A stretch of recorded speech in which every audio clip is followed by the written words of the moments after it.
abrindo aqui mais uma edição do nosso painel regional. Você acompanha sempre com a gente neste horário da 1h30 da tarde, programa ao vivo com as personalidades da nossa região metropolitana e do Brasil, aqui pelas bancadas do painel, discutindo, debatendo, aprofundando junto com você os temas importantes, a pauta aqui da nossa Baixada Santista e, claro, os temas de interesse nacional também. 3014-5281 é sempre o telefone da nossa produção, aberto a partir de agora para você ligar para cá, enviar a sua pergunta, o seu comentário, a sua opinião a respeito dos temas que a gente debate aqui. E lembrando, pelas redes sociais também à sua disposição para a sua mensagem, facebook.com/painel regional TV. Começando sempre aqui pela minha esquerda, conosco o vereador Antônio Carlos Banha Joaquim, do PMDB de Santos. Banha conosco, ao lado dele o nosso Heraldo José dos Santos. E aqui à minha direita, também com prazer e satisfação, recebendo o advogado articulista Vicente Cassione. Destaques, manchetes dos jornais que fazem a parceria do dia a dia aqui com o nosso painel regional. Está aqui o DL, Diário do Litoral, circulando pela cidade e pela Baixada. Mais de 1.300 pessoas deficientes sofrem violência na região, diz aqui a capa do DL, a manchete, não é? Quase 90 casos por mês ou registros diários, não é? Os dados divulgados pela Secretaria Estadual dos Direitos da Pessoa com Deficiência. O vereador Banha recebe aqui, por favor, repassa uma Heraldo e uma edição aqui do DL ao nosso Vicente Cassione também. E o Gazeta de São Paulo, circula, você sabe, por todo o estado, não é? Traz aqui na capa, a manchete é a seguinte: Lula diz que Dilma fez pedaladas para pagar Bolsa Família. Será possível? Ex-presidente afirmou então ontem que a presidente usou o dinheiro, fez as pedaladas fiscais para honrar o Bolsa Família e o programa Minha Casa, Minha Vida. Banha recebe o Gazeta, Heraldo José também, e aqui o Gazeta de São Paulo ao nosso Vicente Cassione também. E a gente agradece e cumprimenta aqui os companheiros de bancada desta edição de quarta-feira do painel regional. Vereador Banha, prazer revê-lo. Tudo bem, vereador? Boa tarde, Boturão. Estamos a bordo outra vez aqui do painel regional. Boa tarde, doutor Heraldo, professor Cassione e a Daniela.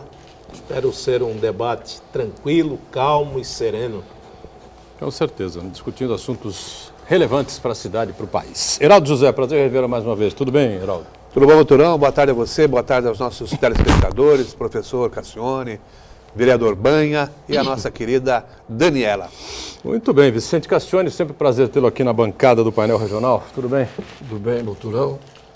Querido amigo Heraldo, Banha, Daniela, caríssimos telespectadores. O Banha hoje começou repetindo, me lembrou, me deu saudades, o bordão do Ferreira Neto. Quando começava o programa, estamos a bordo. Que o navio não seja o Titanic. Deus ajude e nos ilumine para que isso não aconteça. Tem que saber uma viagem. Ferreira Neto, programa Ferreira Neto ia sempre ao vivo à noite, né? 10h30, 11 horas da noite, pela Record, depois pela Bandeirantes, teve pela Gazeta também, né? Era um programa importante e corajoso, né? Numa época ainda de ditadura militar, né? Bom, lembrando sempre o telefone, vem já com a Daniela Fiscarelli, também o nosso espaço pelas redes sociais. Nós estamos sempre online pelo site da TV Santa Cecília, Santa Portal. Clique no ícone painel regional e confira a gente em tempo real. E depois do programa, você pode conferi-lo de novo pelo YouTube, tá certo? O programa fica à sua disposição, você revê os trechos que julgar mais interessantes ou o programa por inteiro. Daniela Fiscarelli mais uma vez conosco, atenta aí à nossa produção e à sua participação aqui no painel regional. Tudo bem, Dani? Tudo sim. Boa tarde, Boturão. Boa tarde, doutor Heraldo, vereador Banha, doutor Cassione. Boa tarde a você de casa que está nos assistindo. E o nosso Facebook já está aberto, esperando a sua participação, com dúvidas, sugestões, críticas, opiniões. A nossa bancada do painel regional é democrática. E a produção também está te esperando através do telefone 3014-5281. Muito bem. E, lamentavelmente, como aconteceu na última quarta-feira, abrimos o programa lamentando a morte da ex-deputada Maria Lúcia Frandi, né? Aliás, ontem aconteceu a missa de 7º dia, e a gente abre o programa lamentando mais uma vez 2 falecimentos, né? Uma figura nacionalmente conhecida, né? Na arte, na comunicação, na cultura, né? Luiz Carlos Miele, aos 77 anos, o corpo foi encontrado hoje pela manhã na sua residência, né? Locutor de rádio, ator, diretor, produtor cultural, né? Marcou uma época muito interessante, inclusive umas dobradas que ele chegou a fazer muito importantes e interessantes para a música popular brasileira, com a inesquecível e, para mim, insuperável Elis Regina. E faleceu também Marco Antônio Batan, aos 71 anos, nesta manhã também em Santos, publicitário, não é? Foi diretor da Faculdade de Comunicação da Unisantos, a Facos, né? E a gente, evidentemente, lamenta profundamente esses dois passamentos, esses dois falecimentos, mas especialmente mais próximo a nós, evidentemente, o professor Batan, que nos deixou também nesta quarta-feira. Ao família do professor Batan, os amigos, os sentimentos da gente aqui do painel regional e, claro, a família também de Luiz Carlos Miele. Que foi... Você conheceu o Miele também, né? Conheci pessoalmente, tive um período de relacionamento com ele, por força de atividade profissional no início. E o Batan, um homem discreto, competente e sério. Mais uma perda para a nossa cidade, lamentavelmente. Sentimentos da família também. Muito bem. A gente tem uma foto aí que eu registrei no G1. Se o Gustavo estiver já no ponto, pode soltar rapidamente, só para a gente comentar em cima em alguns instantes, antes de seguirmos aí com outros temas no programa. Não sei se está aí na mão, tá aí. Você vê aí uma viatura da PM, hoje pela manhã, eram 5 ou 6, eu não me lembro exatamente, e aí o momento em que diretores do Sindipetro, né, Sindicato dos Petroleiros aqui de Santos e região, cercaram a viatura que levava um dos diretores, cujo carro, no momento da manifestação do Sindipetro em frente à sede da Petrobras, no Valongo, em Santos, o carro desse diretor fechava o estacionamento e impedia que os carros, que os outros veículos entrassem ou saíssem desse estacionamento, né? Os PMs pediram então para que ele retirasse o veículo, ele se recusou, foi detido, foi colocado nessa viatura e aí começou o tumulto, começou a confusão, a viatura fez um zigue-zague, enfim, um desses diretores caiu, bateu o pulso, enfim, e a reivindicação lá do Sindipetro hoje pela manhã era em cima dessa venda de ativos, né, anunciada pela Petrobras, né? Mais uma reivindicação, barulho aí sindical aí na cidade, né, Heraldo? É verdade. O que impressionou foi a manobra, como você mesmo citou, no momento em que o petroleiro subiu na viatura, o motorista saiu com aquela viatura e fez um zigue-zague, foi para frente, foi para trás e tal. Quer dizer, se o petroleiro errou, se o manifestante errou, eu acho que errou muito mais ainda o policial que estava na viatura, porque se já estava com um diretor dentro da viatura e haviam outros policiais lá, bastava descer do veículo e também fazer com que aquele deixasse de praticar aquele ato. Agora, colocou em risco a vida lá do cidadão, que errou, claro, não se pode fazer esse tipo de coisa, mas eu achei que foi uma atitude não muito bem pensada pelaquele policial. Porque fica a dúvida, né? O cidadão caiu, machucou o punho, o braço, ele raspou no para-choque do carro, bateu no para-choque do carro, a gente não tem a informação exata nesse momento. Mas se ele bate a cabeça, vai ao chão e morre, né?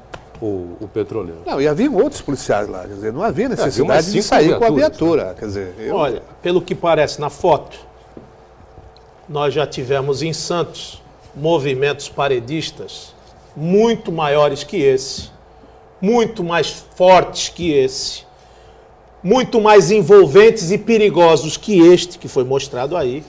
Nós tivemos, nesses últimos 20 anos, quase que em todos, em momentos difíceis, como, por exemplo, da greve dos trabalhadores portuários. Cassione esteve presente junto conosco, na época era deputado federal, quando se fechou a Cosipa e que diz que não entrava e não saía ninguém. Se cobriu de policial para tudo que foi lado. Ninguém levou uma borrachada. Nós conversamos, teve movimento, paridade da greve, conselho de greve, policiais do choque de São Paulo, intransigência de tudo quanto era lado, e naquele tempo que não se conversava muito, Cassione, já vinha descendo a borracha e nós tivemos juízo, habilidade, conversamos, porque ali era um momento sacrossanto do trabalhador portuário que estava perdendo a sua função, estava sendo retirado a bordo das embarcações da Cosipa. Ali começou tudo e, logicamente, teve-se o bom senso, o tato de equilibrar as forças, ou seja, está faltando conversa, está faltando chegar à mesa e ter conversações. O que a gente vê que em muitos momentos que a gente pede a força e a eficiência do Estado no combate à criminalidade, nós não vemos essa força, essa contundência, essa eficácia. Às vezes por um membro ou por outro que não esteja preparado naquele momento para comandar ou naquele momento para tentar mitigar um momento de angústia, um momento de insatisfação, um momento onde o emprego, principalmente a geração de receita desses trabalhadores, está em jogo. Eu acho que tem que ter aí o bom senso, tem que ter aí os parâmetros da negociação. Não vai ser na truculência, empurrando o carro, jogando o sindicalista, algemando. Não. Tem que ter negociação, conversação, diálogo, bom senso, equilíbrio. Nós estamos falando com o trabalhador. Eu espero que a Polícia Militar e próprios sindicalistas, eles façam aí, porque todos ali são trabalhadores, desde o policial que está trabalhando até o movimento paredista.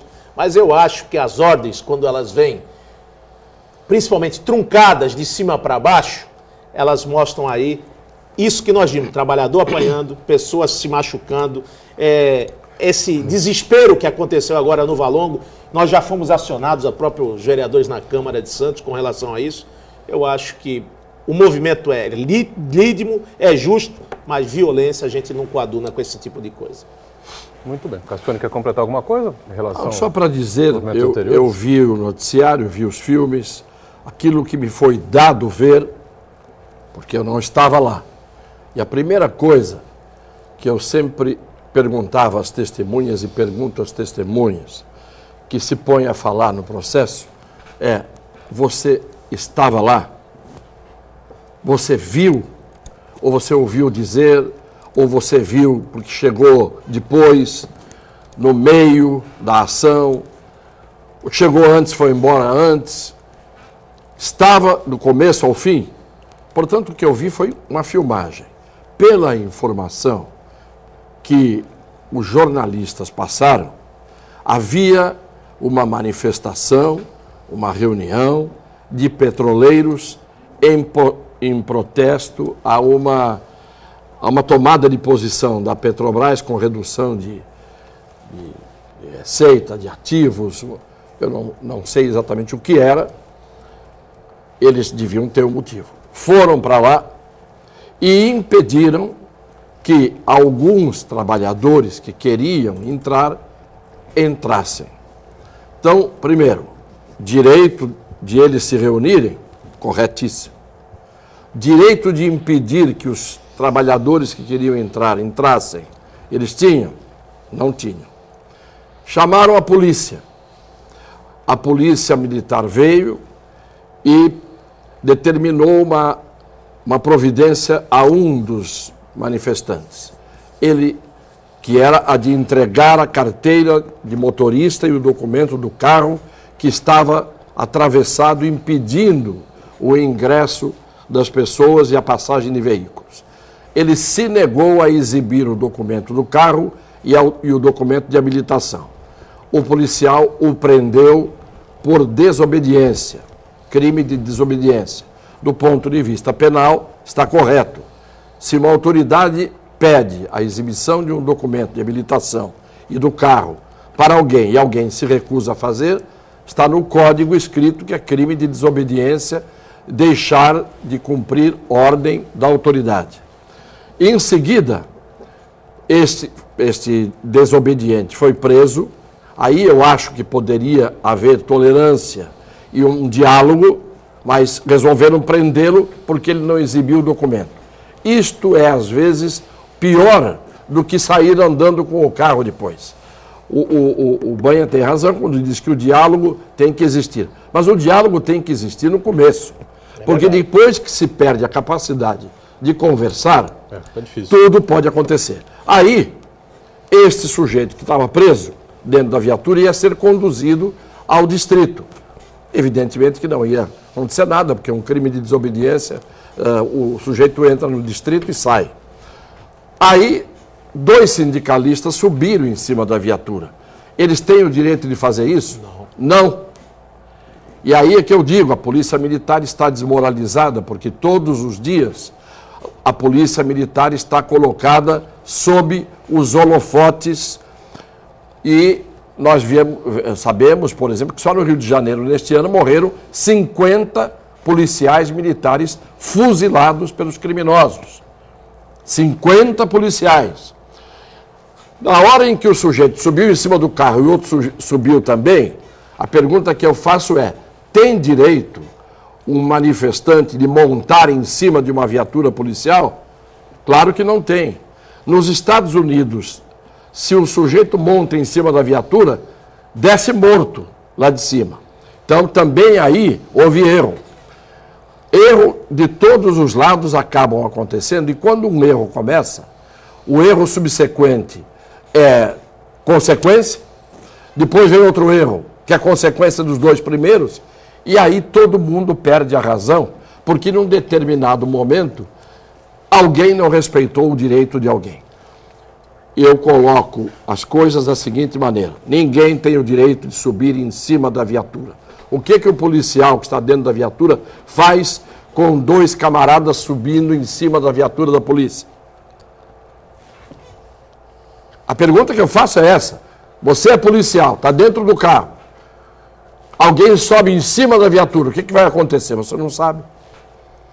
Lembrando que haviam outras 4 ou 5 viaturas ainda ali para... Sim, se as outras 4 ou 5 viaturas servem para que os policiais das outras 4 ou 5 viaturas desçam para arrancar na marra de cima da viatura aqueles que subiram, começa o confronto e o conflito. Não. E aí ninguém segura. Então, é muito fácil nós falarmos à distância. O problema é quando a gente está ali, naquele lugar. Se cada um souber exatamente qual é o seu direito e cumpri-lo, não acontece nada. Quem começou errando foi quem quis impedir que colegas que queriam trabalhar entrassem. Não importa se a causa era justa ou não. O direito de ele entrar é igual ao meu de estar ali me manifestando. Na hora que começa o abuso é o estopim que vai levar à explosão final. Ainda bem que ficou só nisso. Ainda bem que ficou só nisso. E a equipe do painel?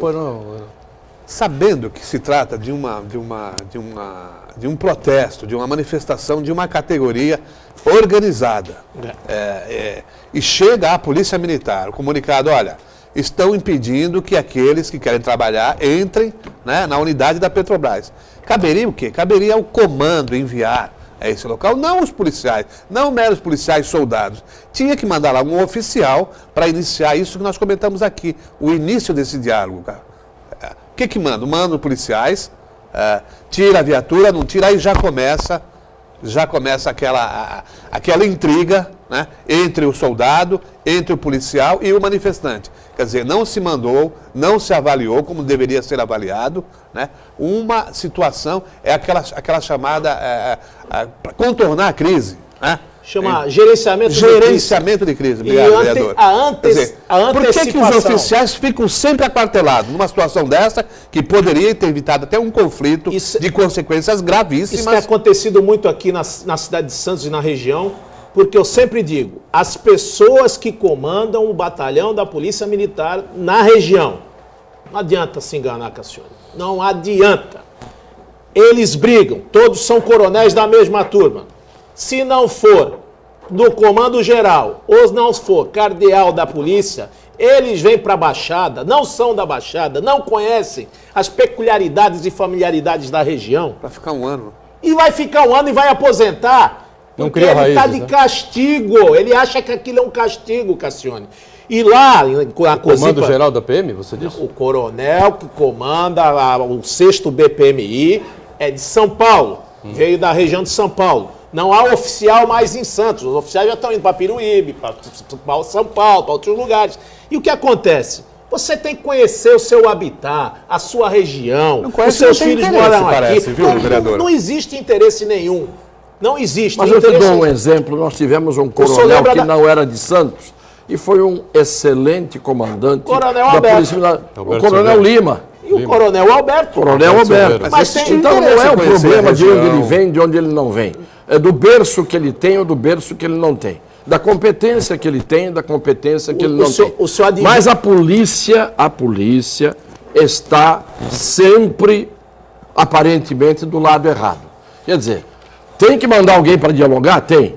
Mas quem está ali não tem o direito de pôr o carro e impedir a passagem das outras pessoas. Mas era um fato consumado já. Fato consumado, professor. Era um fato consumado. Você tem que contornar aquilo. Sim. Então pode tirar aquilo. Como é que você contorna? Não pode subir no carro da polícia, não pode bater no polícia. Agora, como é que você contorna quando alguém põe um carro e diz, eu não tiro? Mostra o documento, não mostro. Como é que você contorna? Você faz uma oração a Santo Expedito? Senhor. É o que eu digo. Policial, evidentemente, Polícia tem que agir, é polícia. Se o sujeito provoca a polícia, está correndo o risco de que a polícia acabe fazendo o papel dela, que é, na hora H, agir com a força. A polícia existe para isso. Infelizmente, às vezes, ela abusa.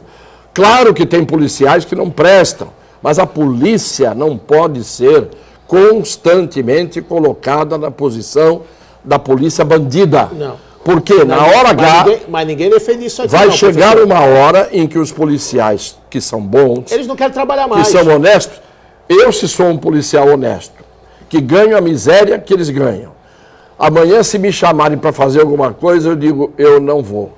Eu finjo que não vejo.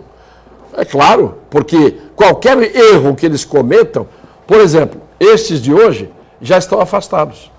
Sumariamente afastados. Mas nem pode. Já estão.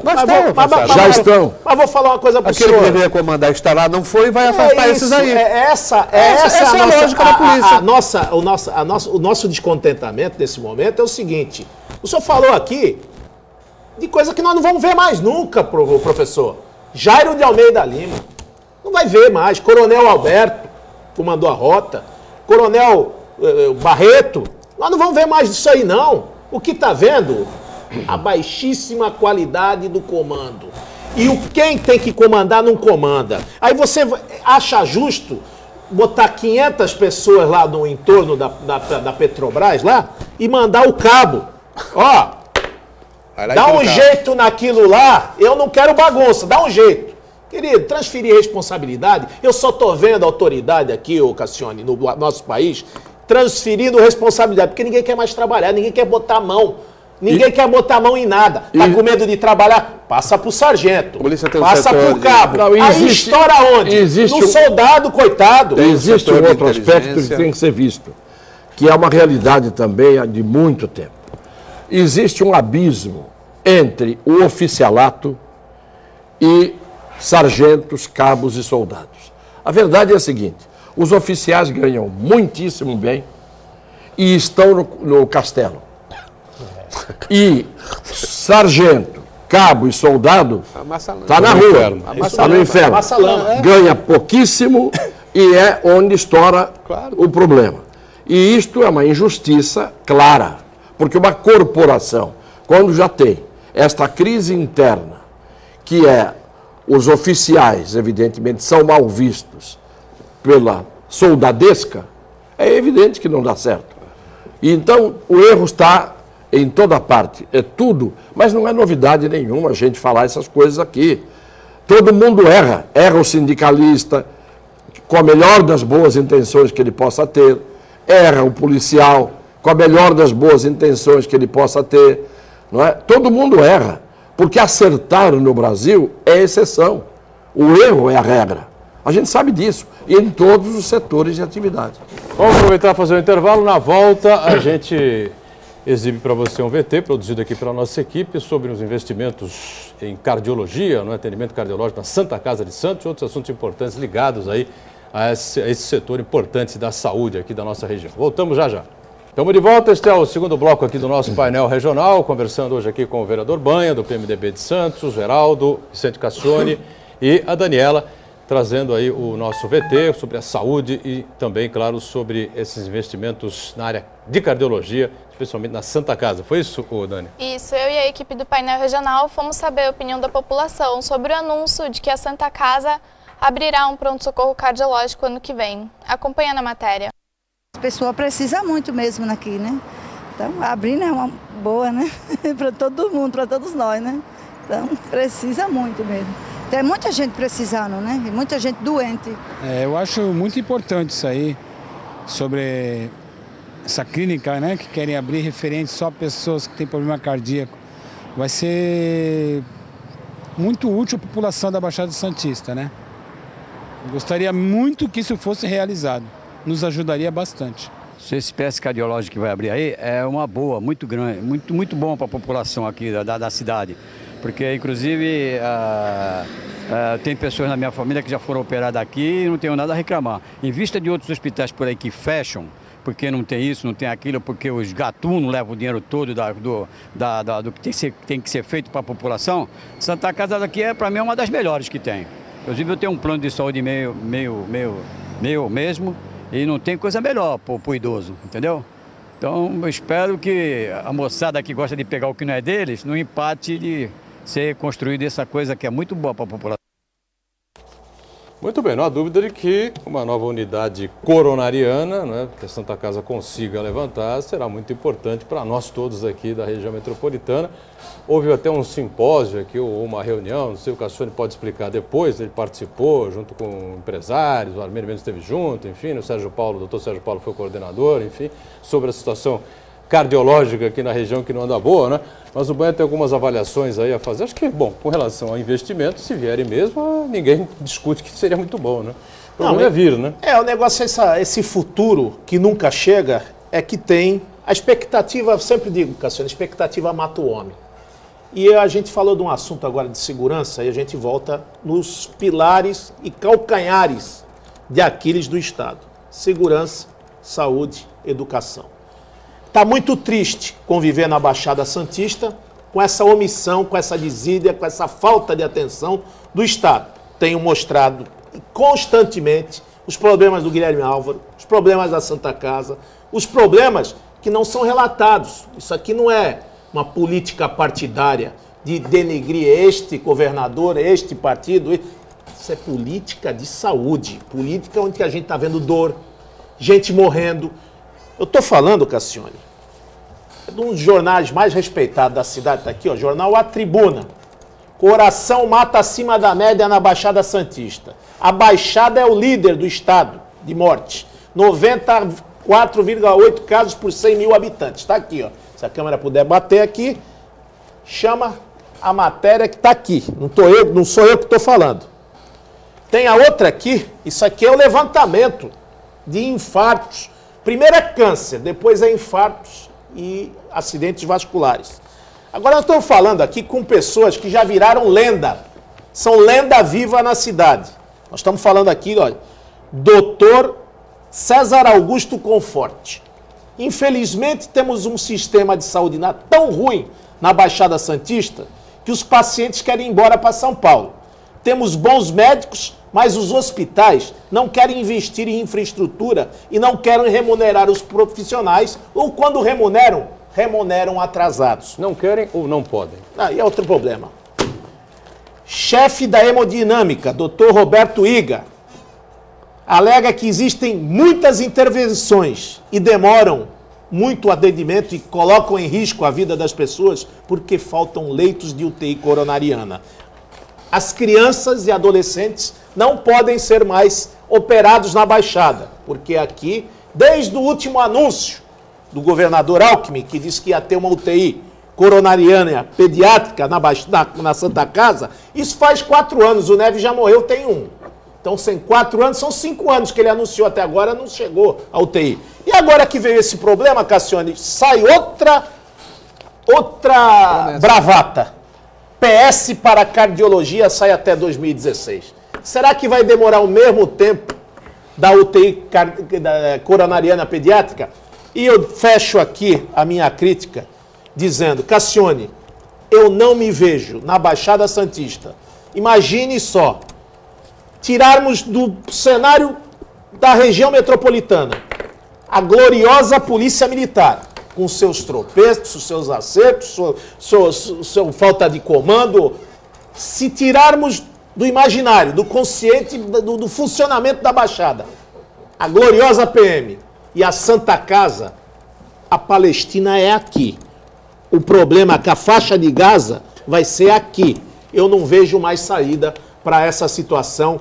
Pires na mão, provedor pede dinheiro, Guilherme Álvaro não tem dinheiro. Quem vai atender essas pessoas, Cassione? Aonde podemos atendê-las?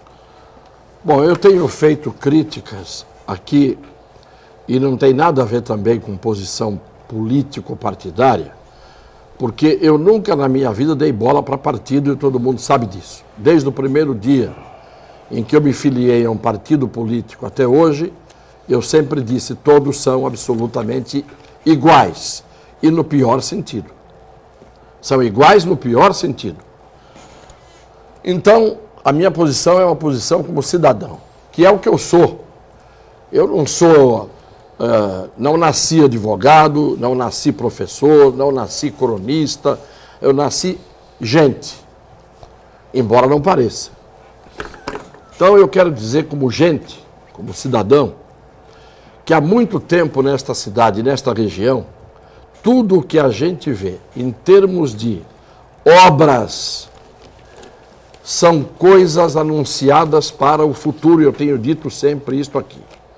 Terá, será, acontecerá, construirão para 2015, 2016, 2017, 2018. Eu não vejo notícias assim. Abriu uma unidade coronariana na Santa Casa. Abriu a unidade coronariana que está pronta no Guilherme Álvaro e não abrem. Foi entregue tanto de dinheiro para o Hospital Santa Casa fazer isso, para a Beneficência fazer aquilo, ou para o Guilherme Álvaro fazer aquilo. Eu não vejo nada acontecido, nem acontecendo. Eu vejo sempre coisas para o futuro. E isto é o que eu chamo de estelionato. É um estelionato. Porque a expectativa cansa e mata a esperança. A expectativa mata a esperança. Porque cada expectativa, porque a expectativa é próxima, a esperança é mais distante, a esperança é difusa. A esperança é um conjunto de expectativas. Mas a minha expectativa em relação a isto é para agora, para amanhã, para hoje. A minha expectativa em relação a tal coisa é imediata. Há um imediatismo na expectativa. E de todas as expectativas serem frustradas, você acaba matando a esperança, que é essa expectativa somada. Né? O que a gente vê?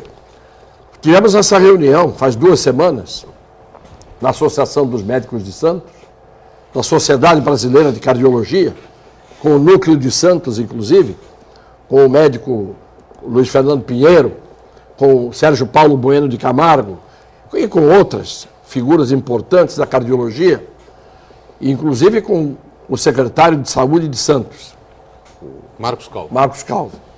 O que foi dito ali? Primeiro lugar em morte por acidente vascular cerebral ou por infarto do miocárdio, isto é, problema do coração, e problema circulatório que atinge o cérebro. Santos, no estado de São Paulo, e um dos maiores do Brasil. O problema aqui é o maior do estado. E aí mostraram o mapa do estado de São Paulo com áreas verdes e vermelhas, para mostrar onde que tinha mais incidência de mortes por causa de problemas cardiovasculares. Os próprios cardiologistas mostraram isso. Mostrando e alertando e dizendo que a situação aqui é de epidemia. A palavra que eles usaram é de epidemia. O que é epidemia? Epidemia é quando uma doença passa muito acima da média dos casos que são corriqueiros e que são habituais. Então, quando você tem gripe você tem sempre. Quando dá gripe em todo mundo, é epidemia. Você pode ter uma dengue aqui ou ali. Quando dá dengue acima da média, é epidemia. Nós temos uma epidemia por mortes do coração e por acidentes cardiovasculares. E o mais, nós somos o primeiro lugar no estado de São Paulo em morte por câncer. Isso dito pelo Hospital do Câncer de São Paulo, que o maior número de clientela que eles recebem, fluxo de clientela de pessoas portadoras de câncer vem da Baixada Santista. Nós temos aqui o maior número do estado de São Paulo de portadores de mal de Alzheimer. Então eu pergunto, o que acontece com a Baixada? Porque não é só o problema de não ter o tratamento, de não ter o ambulatório, de não ter o hospital, de não ter o pronto-socorro, de não ter as unidades de tratamento intensivo, que nós não temos, nem para a população fixa, nem para a população flutuante, porque nós recebemos muita gente de fora a cada feriadão. Basta ver, neste feriado com tempo ruim, o que aconteceu, o fluxo que veio de gente de fora para cá. Então, não é nenhum problema de não ter tratamento, de não ter atendimento, é um problema de quais são as causas. Eu li, porque eu estou constantemente querendo aprender, eu li que a água clorada é causadora, fonte de câncer.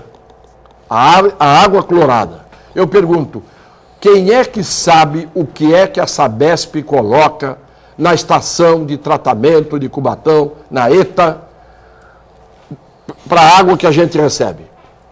Quem é que sabe o que as indústrias de Cubatão, ainda hoje, fazem emanar de suas chaminés e de suas válvulas de escape, que substâncias cancerígenas emanam? Nós tivemos aí a Barnabé, o acrilato de etila, que na época eu fechei, né, com medida judicial, que é altamente cancerígeno. O que é que nesses tambores todos da Lemoa nós temos como carga e descarga de substâncias altamente tóxicas? Porque eu tenho o guia francês, emitido pela França, o guia Lamy, que mostra a quantidade de substâncias cancerígenas que lá e em qualquer país civilizado do mundo tem cuidado para o transporte, não tem vazamento, é absolutamente restrito, não é?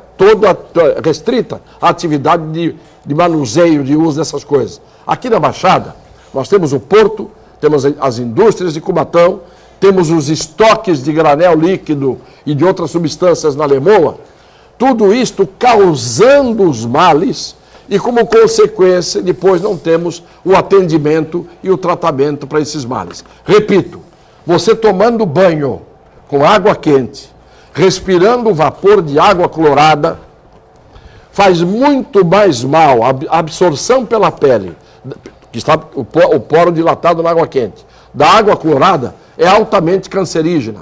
Quem é que divulga isso? Quem é que diz isso à população? Quais são as informações que a população recebe? Não tem informação. Nós estamos o que é que a Sabesp põe na água para tratar... Então, mas agora não pode mais saber nada da Sabesp. É isso que nós temos que dizer aqui agora. Que é secreto, não pode saber nada. Isso o governador não quer que saiba. Isso o MTU também não pode se falar nada do MTU, que é secreto. Você está falando de uma coisa que as pessoas... Parece que nós estamos inventando. Não estão sabendo. Então, é o seguinte. A Sabesp quer decretar, ou decretou, sigilo de 25 anos sobre os seus documentos. Ninguém pode saber, por 25 anos, o que existem, as coisas que existem nesses documentos da Sabesp. Com a conivência do governo do Estado de São Paulo, que é o acionista majoritário da Sabesp. E nós, está aí, a notícia está aí, nós não estamos inventando. Cadê o Ministério Público que não manda escancarar isto já? Onde está a magistratura e o Ministério Público, o Poder Judiciário e o Ministério Público, para quebrar este sigilo que é inconstitucional? Sabe qual é a desculpa que não pode abrir? Porque pode ter ações terroristas.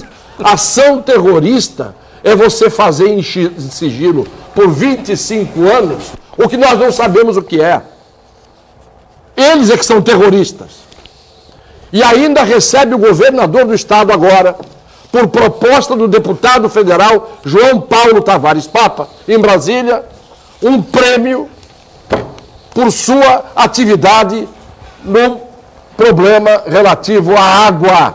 Recursos hídricos. recursos hídricos. Saneamento, recursos hídricos. Isto é, o estado que está seco, que não tem água na torneira de milhares e milhares de residências. O governador do estado recebe um prêmio em Brasília por proposta do ex-funcionário, ex-diretor da Sabesp, ex-funcionário e ex-diretor no governo Alckmin, que é o deputado João Paulo Tavares Papa. Que você não tem notícia de coisas úteis para a região que ele tenha feito. Mas o prêmio para o governador ele fez. É o prêmio Torneira Seca. Por isso é que o Vicente Cassione é uma figura amada por uns e odiada por outros. A Cassione. Vai ser sempre assim. Estamos estourando o bloco, a gente volta na sequência ainda comentando esse tema e dando espaço importante para o telespectador aqui do painel regional. Já, já. Muito bem, sequência aqui do nosso painel regional. O Heraldo queria complementar aqui o discurso do Vicente Cassione em cima dessa questão que envolve o problema que nós estamos tendo uma sequência enorme, um índice crescente de câncer e uma reunião, um evento que aconteceu na Associação dos Médicos aqui de Santos recentemente, ele participou lá com vários cardiologistas importantes e eles definiram como epidemia, né, de doenças cardiovasculares e problemas de AVC também. Né? Eu quero provocar o Heraldo até com números, que ele tem mais do que eu. Falamos recentemente dos números aqui do Rodolfo Amaral, brilhantemente mostrou quanto que se vem de dinheiro para a Baixada e quanto que se vai para outros lugares do estado de São Paulo. Aí, o que me chama a atenção, ô Cassione, no correto, a tua avaliação, a tua colocação, aqui se preocupa é com o prato do dia. Qual é o problema do dia? Passou o dia, amanhã já esqueceu o problema do dia, tem outro problema, mas não enfrentou, não resolveu, não tem gerenciamento, não tem antecipação e não tem plano B. Mas no desfile da Grande Rio, em fevereiro, ninguém vai falar de AVC, nem de acidente cardiovascular, nem de câncer, nem de mal de Alzheimer, nem de dengue, nem de coisa nenhuma. Não. Ali é samba no pé. E outra sábado teve o grande evento. Santa Cecília transmitiu até você trabalho falou, bonito da equipe. Trabalho bonito do Santa Cecília. Você falou, mas aí que eu digo, esta é outra realidade. A realidade do samba, enredo mas parece que as autoridades aqui, elas se acomodam. Nós temos o problema do benzeno, do tolueno, os problemas do pó da China, lá da Ródia, que começam, mas elas não chegam ao seu final. E agora a gente vê as habitações no entorno das estações de tratamento de água, isso é uma realidade. Tem 2 ETAs em Santos, o que tem de adensamento popular, o que tem de coisa jogada nesses terrenos que mal sabem o que tem lá dentro. Aí digo para você, cadê o plano B da saúde? Cadê a antecipação disso aí? A gente vê num jornal das 19 horas aí na Record, na Globo, no Santa Cecília, dizendo que não tem o plano para remover enquanto não chegar a peça, não chegar o equipamento, o cidadão vai ser amputado um dedo, se demorar muito vai demorar, amputa o pé, amputa a perna. Ele precisa fazer uma avaliação do quadro vascular para saber o que tinha ordem de judicial no pronto-socorro, ou seja, no Irmanduce, na Praia Grande, para que as pessoas fossem atendidas. O cidadão, desconsolado, Cassiano, na cama, fala assim, é só Jesus na minha vida, porque era um dedo. Agora o meu pé está condenado. Se demorar muito, vai ficar a perna. Não removeu essa alma para São Paulo? Porque não tem, cadê o nosso secretário de saúde? Cadê o secretário estadual de saúde? Cadê o plano de remover essa alma? Daí vai esperar consertar o quê? Ele vai ficar 30 dias, vai morrer ali no leito? Então, é isso com o meio ambiente, é isso com a saúde, é com a segurança e o número não mente. O Heraldo tem dados mais precisos aí com essa numerologia fiduciária que o Estado banca a Baixada Santista. Não, na verdade era depois de todo esse quadro traçado pelo professor Cassione, da falta de centros, da falta de atendimento, mas o problema não é dinheiro, professor, porque estudo sério do Rodolfo Amaral aponta que a Baixada recebeu 1,5% de toda a arrecadação do Estado, enquanto que a região da Grande São Paulo, que concentra lá 47% da população, recebeu 77%, quer dizer, quase 80% de todos os recursos. Então, dinheiro tem e foi mal empregado. Quer dizer, então a gente vai continuar com isso até quando? Como? Nós recebemos só 1,5%? Só 1,5% de todo o arrecadado no Estado para o setor de saúde. Tudo investido no saúde, só a Baixada os seus 9 municípios recebeu 1,5% apenas. Grande São Paulo... Então não tem dinheiro. Dinheiro tem lá. Ah, sim. Você falando Veio do dinheiro, pra cá. tem da impressão que o dinheiro tem aqui. Não existe recurso. Sim, o dinheiro tem lá. Mas o problema é que do mesmo jeito que a torneira lá da região seca não joga água, Está sob sigilo essa o torneira. governador também fecha a torneira dos recursos para a região da Baixada. Vai ver se em São José dos Campos, que é a terra dele, se está faltando alguma coisa. O grande problema é o seguinte: eu acho que a Câmara de Vereadores tinha que ir ao Ministério Público pedir imediatamente que se fizesse um exame da qualidade da água do Rio Cubatão, que vai para a ETA, estação de tratamento, e fizesse imediatamente a análise das condições químicas e biológicas da água de Santos, que vai para as nossas torneiras. Porque o que é que acontece? Há 30 anos, quando a ETA, foi mais de 30 anos, foi construída, ela tinha, se não me engano, 11 berços de decantação da água e tratamento, onde jogavam as substâncias químicas para tratar a água e deixá-la potável. Passou o tempo, a população evidentemente aumentou, a demanda hoje é muito maior, com essas torres que construíram, com tudo isso, e é evidente que a ETA hoje continua sendo a mesma. Então o que acontece? Para você ter fluxo de água para abastecer a cidade hoje, você precisa de muito mais volume e não dá tempo de tratar com o período de decantação e de efeito da substância química lá na estação. Então o que eles fazem? Jogam muito mais substância química para tratar mais depressa. Portanto, você toma menos água cada vez mais e mais substância química que vem para a sua torneira.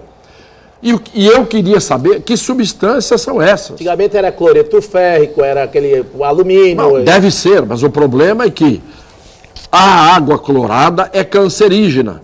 A partir de um determinado limite, você não pode beber. O cloro, a partir de um determinado concentração na atmosfera, ele mata. A partir de uma concentração que ele entre dentro do seu organismo, ele mata. Mas só que o intervalo entre não fazer efeito nenhum e ele matar, ele te dá o câncer e te dá outros problemas. E não é só o cloro, foi o pentaclorofenol na ródia, foi o benzeno na cozipa. Eu mesmo tive uma ação em nome de leucopênicos, né, que foram afetados. A ação demorou 29 anos tramitando na justiça. Muitos morreram e nem receberam. Claro, os herdeiros é que estão recebendo. 29 anos levou a estação. Em que país do mundo você tem uma ação? A ação era contra a COSIPA. Claro, de indenização contra a COSIPA, que depois virou os Minas, que são os que mandam e fazem o que querem. Não é? Então é o que eu digo, vir aqui para falar sobre abobrinha, né, hortifruti granjeiro, os outros, é fácil. O problema é você vir aqui e colocar a mão na ferida.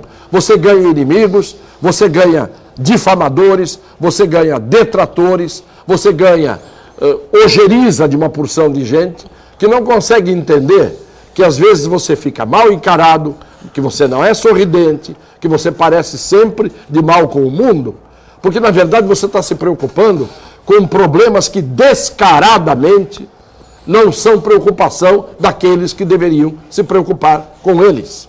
E vem aí os novos arrendamentos dos terminais portuários. O ministro Barbalho, não me fale agora o primeiro nome, né? Filho do Jader Barbalho, Helder Barbalho, não é? Helder Barbalho, ministro de Portos, já definiu e que vai acelerar esse processo e o Porto de Santos é um dos primeiros. Vai mesmo. Porque aqui é passagem de servidão, filho. Resolver essa situação. Aqui é passagem de servidão do Estado, da União, todo mundo utiliza, faz, leva dinheiro para cima, para mas não deixa nada aqui. E eu, Cassione, desde o meu primeiro dia de mandato, eu gosto é de gente, Cassione. Eu gosto de tratar do povo. Eu não aguento mais ver tanto choro, tanta dor. Diz que a dor ensina a gemer. O povo não está aguentando mais de tanto gemido. E ninguém escuta, não ecoa nas autoridades essa dor latente que aumenta cada dia mais, e a gente vê esses números que comprovam tudo. O pouco caso, 1% do orçamento, 1,5% do orçamento, joga na Baixada Santista, numa das regiões mais miseráveis, que é o Vale do Ribeira. Nós acomodamos 29 cidades.